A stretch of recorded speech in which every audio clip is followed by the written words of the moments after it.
Terima kasih pimpinan rapat dan juga para anggota dewan yang kami hormati.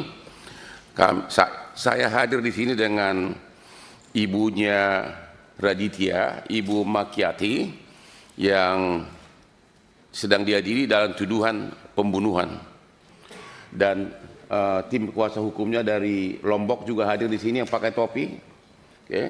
Yang sebelah kiri saya ini adalah tim kuasa hukum dari Batam yang untuk Pandi, tapi ibunya lagi OTW ke sini. Ya. Yang pertama dulu, yang kami sudah kasih ringkasan itu yang khusus pembunuhan di Lombok. Jadi inti kasusnya adalah tidak sama sekali tidak bisa diterima nalar hukum seorang yang sudah mati bisa menganiaya si pelaku. Ceritanya begini. Anaknya ibu ini pacaran dengan teman kampus.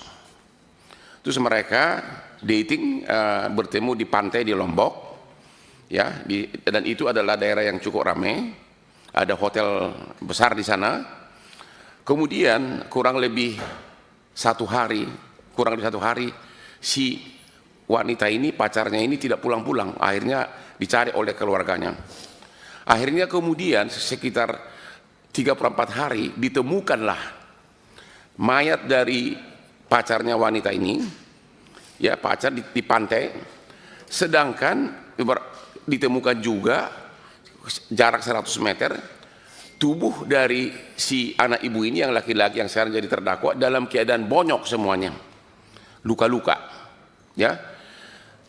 Berselang beberapa bulan tiba-tiba dituduh sebagai pelaku pembunuh. Sehingga pertanyaannya adalah, kalau memang dia pelaku pembunuh dari si wanita ini, kenapa dia masih ada di situ pingsan? Bukanya semua bonyok semua, ya. Dan itulah kejadiannya. Dan juga tidak ada satupun saksi yang melihat kejadian. Pengakuan dari anak ibu ini bahwa ada orang oknum yang memang sebagai pelaku. Waktu itu diminta dibikin sketsnya oleh, ya ini dia nih, inilah tubuh dari anak ibu ini pada saat ditemukan di pantai, ya, dan mayat dari pacarnya ditemukan kurang lebih 100 meter. Ya, pertanyaannya adalah siapa yang menganiaya ini? Ya, siapa yang menganiaya? Berarti ada pelaku lain. Dan kalau dia menganiaya pacarnya, ngapain dia di situ? Kenapa nggak kabur? Dan sampai hari ini tidak ada saksi yang melihat sama sekali. Sebelumnya saya kenalkan dulu yang tadi lupa. Ini semua pengacara-pengacara muda dari tim Hotman 991, ya, di mana kita memberikan bantuan hukum ke seluruh Indonesia dan sudah banyak yang berhasil mendapat perhatian terutama dari bapak-bapak. Ini semua pengacara semua nih, ya. Itu kira-kira. Jadi kami melihat di sini sebagaimana kata Bapak Prabowo bahwa sudah terjadi miscarriage of justice. Yang kedua, kata Bapak Prabowo juga, dia kayaknya dia lebih pintar dari jaksa atau dari polisi, bahwa pidana itu tidak boleh ragu-ragu, tidak boleh reasonable doubt, harus total beyond reasonable doubt. Ini tidak ada saksi. Dan pelakunya yang dituduh membunuh dalam keadaan pingsan ditemukan tidak jauh dari mayat. Kalau memang dia pelakunya harusnya dia sudah kabur. Jadi kira-kira sekarang tahapnya sudah sampai diadili, ya, sudah persidangan. Namun baru kesempatan ibu ini bisa datang ke Jakarta. Mohon izin kalau bisa agar ibunya langsung bisa mencari. Silakan bantuin. Ya, kami persilakan. Ya. Ibu dari pembunuhan di Lombok. Assalamualaikum warahmatullahi wabarakatuh, Pak. Saya ibunya Radit Adiansa, yang anak saya kuliah di Undram Mataram, Pak. Saya berasal dari Sumbawa. Anak saya menuntut ilmu di Mataram, Pak. Dia anak dari SD sampai kuliah, dia pintar dan dia masuk kelas internasional dengan IPK 4, Pak. Dia ingin menjadi anak yang sukses Dan dia berjanji kepada saya pengen sukses, dia datang kuliah Pak. Dia dapat beasiswa, dengan biaya itu dia bisa membeli peralatan kuliahnya Pak, karena saya orang tidak mampu. Tapi tiba-tiba di tanggal 26 saya menelpon anak saya, 26 Agustus saya menelpon anak saya, HP anak saya tidak aktif Pak, sampai tengah malam saya berusaha menelpon, tidak aktif Pak. Selesai saya sholat subuh, ada orang yang menggedor pintu memberitahu bahwa ada anak saya lagi dibegal katanya Pak. Makanya saya dari tanggal 28 Agustus saya berangkat ke Mataram Pak, menemui anak saya di rumah sakit Provinsi Mataram Pak. Sampai saat ini saya tidak pernah pulang ke Sumbawa Pak, tetap menemani anak saya. Tapi di malam itu, pas tanggal 19 malam, bulan 9 September, Pak Kanit datang bersama rekan-rekannya, membawa anak saya dan berkata anak saya akan dilindungi katanya Pak. Kenapa dilindungi, kenapa harus anak saya dibawa? Saya bilang, ya saya mau bawa ke KLU Bu. Dibilang, akhirnya saya bilang kalau memang begitu anak saya diamankan Pak, saya pengen ikut, saya gitu harus ikut temani anak saya. Setelah perjalanan ke KLU Pak, anak saya dikatakan, Radit mengaku sudah mamamu. Dia bilang, disuruh mengaku anak saya Pak, kalau anak saya telah melakukan pembunuhan Pak. Tapi saya bilang sama anak saya, jangan bilang apa-apa, anak kamu betul kamu melakukan itu. Saya bilang, anak saya gak bentar Pak, bersumpah demi Allah Mama. Dia bilang, saya berani bersumpah atas nama Allah. Dia bilang, sekarang dicabut nyawa saya sama Allah kalau saya melakukan, katanya Radit Pak.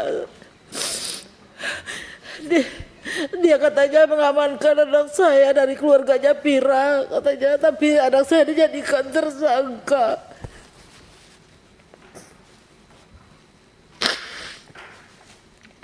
Keesokan harinya apa di sana di BAP anak saya, dan saya disuruh ke dalam bersembunyi supaya jangan saya melihat anak saya yang lagi dibergol dan memakai baju yang oranye Pak. Anak saya tidak didampingi pengacara.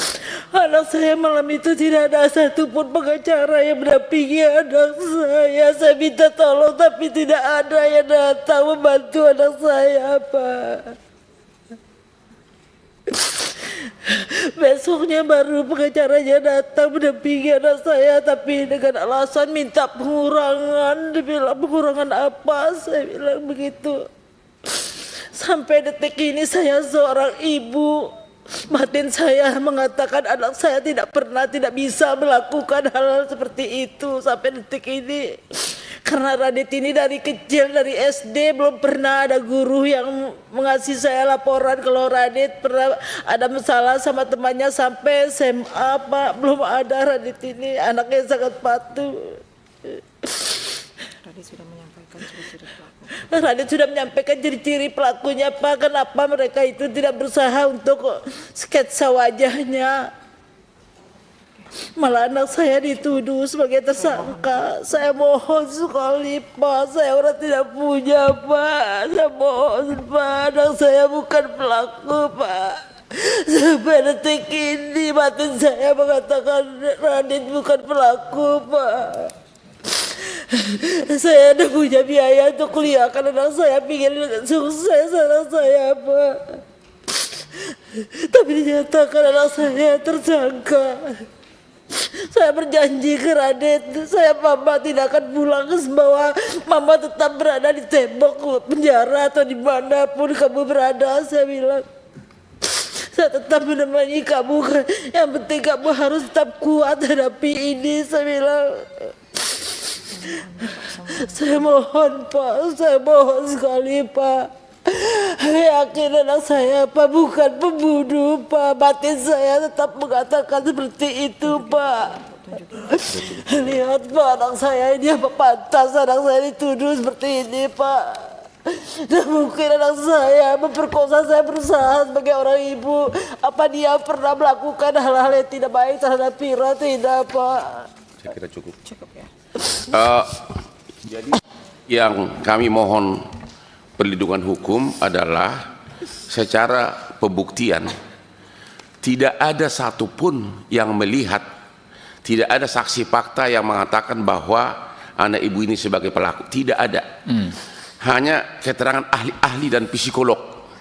Itu satu. Jadi sesuai dengan kata presiden kita, beyond reasonable doubt itu benar-benar jauh dari itu. Yang kedua, kalau anaknya sebagai pelaku dalam keadaan bonyok, bahkan waktu ditemukan dipapah dibawa ke puskesmas dalam keadaan seperti ini, dan mayat pacarnya kurang lebih 100 meter. Kalau memang dia pelaku, ya tentu dia udah kabur. Tapi waktu ditemukan pun dalam keadaan pingsan begini, dipapah ke puskesmas. Jadi dan siapa yang melukain ini? Ya pasti ada pihak ketiga. Dan nggak mungkin tuduhan bahwa seolah-olah ini perlawanan dari si korban. Karena mereka hubungannya harmonis, dan nggak mungkin wanita yang sudah meninggal bisa menganiaya seperti ini. Dan juga dari TKP dia sampai ditemukan juga masih di TKP dalam keadaan pingsan dan luka-luka di mana-mana. Jadi yang kami minta kami mohon agar Komisi 3 berkenan memanggil JPU-nya dan penyidiknya. Hukum pembuktian apa yang dipakai? Ya, hukum pembuktian apa yang dipakai? Yang jelas dua alat bukti melihat kejadian tidak ada, sama sekali tidak ada. Ya, ditemukan dalam keadaan sudah pingsan dan pacarnya 100 meter. Kira-kira, dan sekarang proses persidangan sudah berjalan. Ya, udah tahap apa sekarang? Masih dalam tahap pledoi. Ya, jadi kami memohon agar Bapak berkenan memanggil JPU-nya. Apa dasarnya mendakwa orang yang pingsan begini dituduh membunuh pacarnya? Bukti apa yang dia pakai? Kira-kira begitu. Lanjut ke yang dua? Iya, yang kedua. Oke.